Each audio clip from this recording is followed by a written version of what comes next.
Flights out of the Middle East just tripled overnight. And no, this isn't a glitch. It isn't a sale gone wrong. It's a war.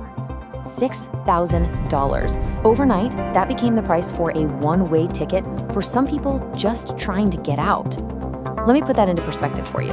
Okay, check this out. Before the conflict escalated, a round-trip flight from Tehran or Dubai would set you back maybe $400 to $700. Pretty standard.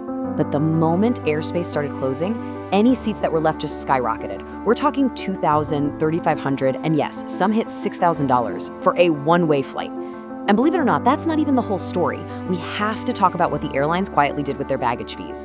All right, so let's break this down. Because there is an exact, predictable pattern to how this happens every single time a conflict kicks off. It's all about demand absolutely exploding while the supply of flights just completely collapses. Here's how the timeline works. In the first 24 to 48 hours, you get the panic surge. Prices just leap up, anywhere from 3 to 8 times the normal price. Then, for the first week or two, if things stabilize a little, some routes might reopen. Prices will ease up, but they're still going to be hovering 40 to 60% above what's normal.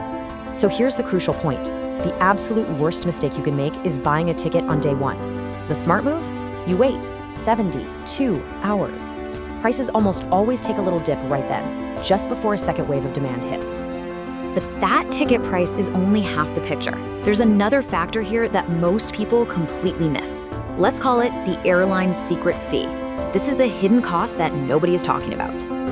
So what is this thing that airlines are quietly adding to your ticket? Something you might not even notice at first, especially when you're just stressed out and trying to book a flight. It's the baggage fees, yeah? When ticket prices spike, airlines also quietly jack up what they call ancillary fees.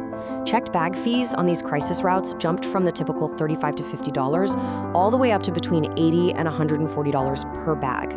Now here's why. With fewer airlines competing, there is zero pressure to stay cheap. Those budget carriers that usually undercut everybody, they're gone. Their business models just can't survive this kind of uncertainty. So the big legacy carriers left standing can charge whatever they want, and baggage fees, that is exactly where they pad their margins. So here's the most practical piece of advice I can give you. If you ever find yourself in a situation like this, pack carry-on only, period.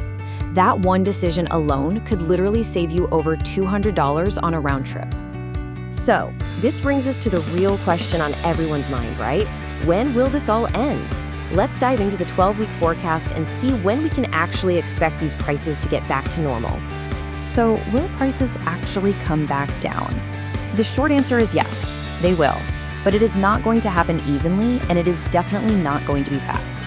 In fact, there are 3 specific things that have to happen first. First, the airspace has to formally reopen. And I'm not just talking about a ceasefire. Airlines will not risk their planes until the ICAO, that's the UN's aviation agency, officially clears the flight corridor as safe.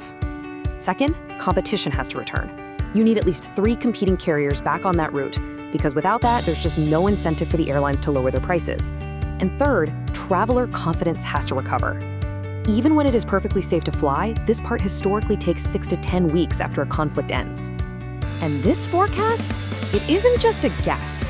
It's based on historical precedent and hard data from the price recovery patterns we saw after the Gulf War, the 2006 Lebanon conflict, and the 2019 Saudi drone strikes. So here's the forecast. Ticket prices will typically get back to normal within about 8 to 12 weeks after a full de-escalation. But what about those baggage fees? Well, here's the kicker. They tend to stick around for about 30% longer than the high ticket prices do. So how about you? Did you get hit by these prices, or did you somehow manage to time it right? Drop your story down in the comments. I'd really like to hear it. And hey, make sure you subscribe, because in the next explainer, I'm showing you the exact tool I use to track airspace closures, often before the news even reports on them. That one could save you thousands.